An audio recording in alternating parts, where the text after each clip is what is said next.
তুষারের রাজ্যে রাশিয়া ফুঁকছে অগ্নিশিখা। মস্কোর ইয়ার্স আন্তঃমহাদেশীয় ব্যালিস্টিক ক্ষেপণাস্ত্র এখন শত্রুর বুকে কাঁপুনি ধরানোর হাতিয়ার। বিশ্ব রাজনীতির দাবার বোর্ডে পুতিনের চেকমেটের চাল।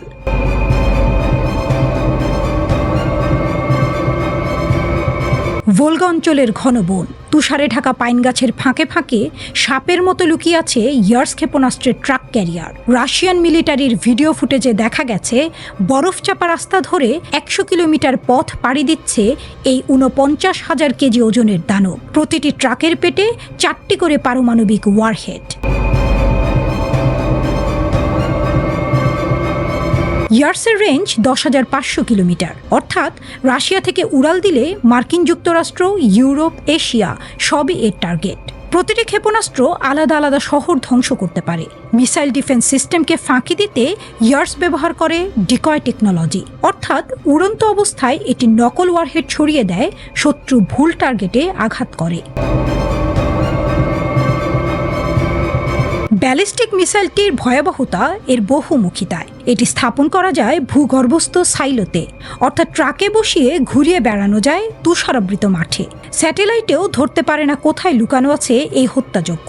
রাশিয়ান ডিফেন্স মিনিস্ট্রির ভিডিওতে দেখা গেছে বনের মধ্যে দাঁড়িয়ে থাকা ইয়ার্স ট্রাক হঠাৎ অদৃশ্য হয়ে যাচ্ছে।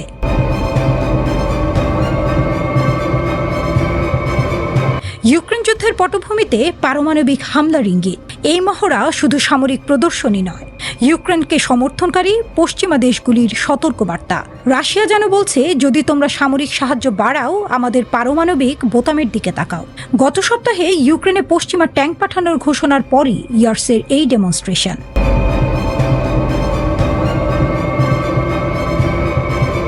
গণনা বলছে একটি ইয়ার্স ট্রাক 24টি পারমাণবিক বোমার সমান ধ্বংসযোগ্য চালাতে পারে।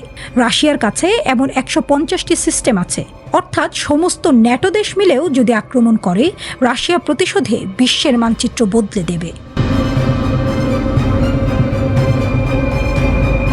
ইয়ার্স শুধু সাধারণ ক্ষেপণাস্ত্র নয়, এর ওয়ারহেডে লাগানো আছে এভানগার্ড হাইপারসনিক গ্লাইডার, যা ম্যাক 20 গতিতে শত্রুর দিকে ছুটে যায়।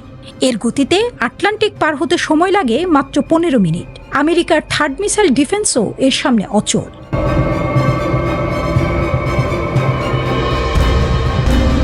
রাশিয়ার পেরিমিটার নামক ডেড হ্যান্ড সিস্টেম স্বয়ংক্রিয়ভাবে ইয়ার্স ক্ষেপণাস্ত্র উৎক্ষেপণ করতে পারে, এমনকি যদি রাশিয়ার নেতৃত্ব ধ্বংসও হয়ে যায়। অর্থাৎ মস্কো আক্রমণ করলেই সমস্ত ইয়ার্স শত্রুর দিকে ছুটবে।